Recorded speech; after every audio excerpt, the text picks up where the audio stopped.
Hello again, and welcome to day number 100. My name is Mary, and today's story title is Jonathan.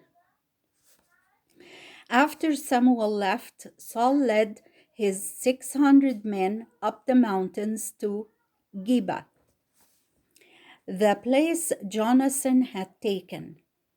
Across the valley near Michmash, the army of the Philistines camped in plain sight.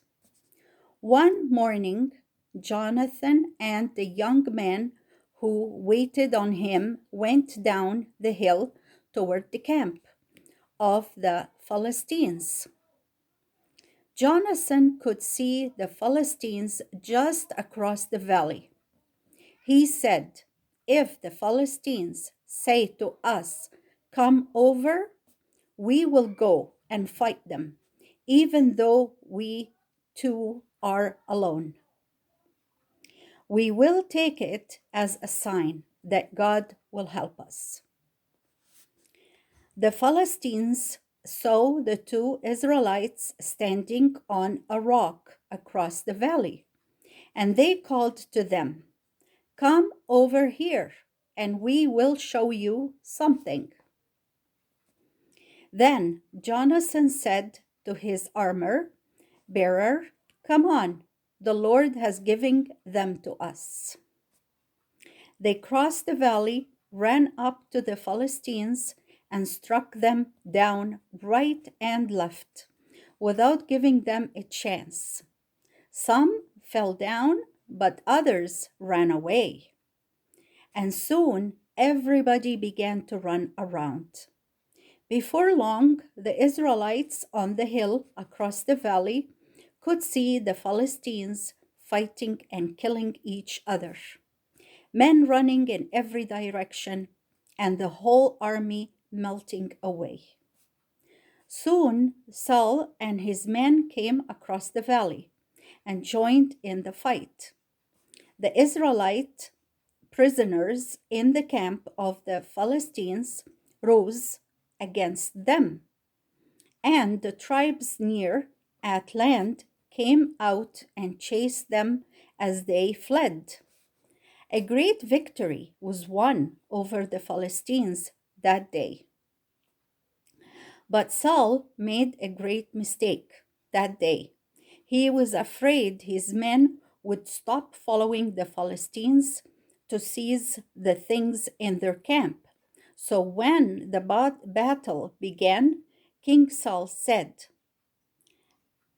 "Let the curse of God light on any man who takes food until the evening.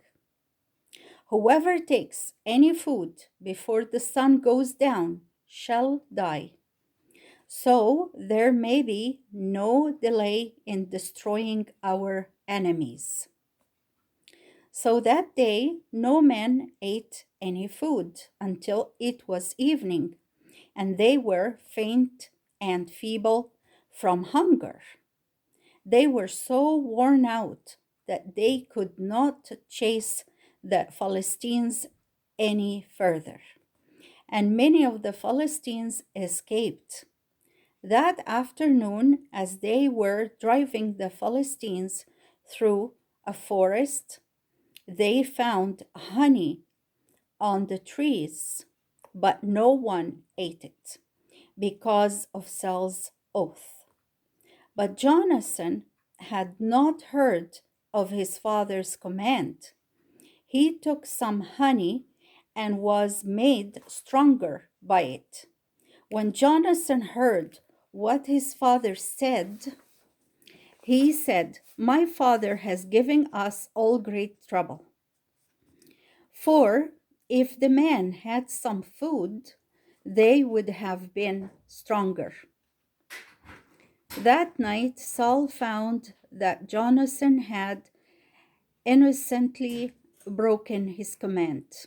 He said, "I have taken an oath before the Lord, and now, Jonathan, you must die, though you are my own son." But the people would not allow Jonathan to be put to death. even to keep Saul's oath. They rescued Jonathan and set him free. A great victory had been won, but Saul had already shown that he was not fit to rule because he was too hasty in his acts and words, and because he was not careful to obey God's command. And that was the word of the Lord.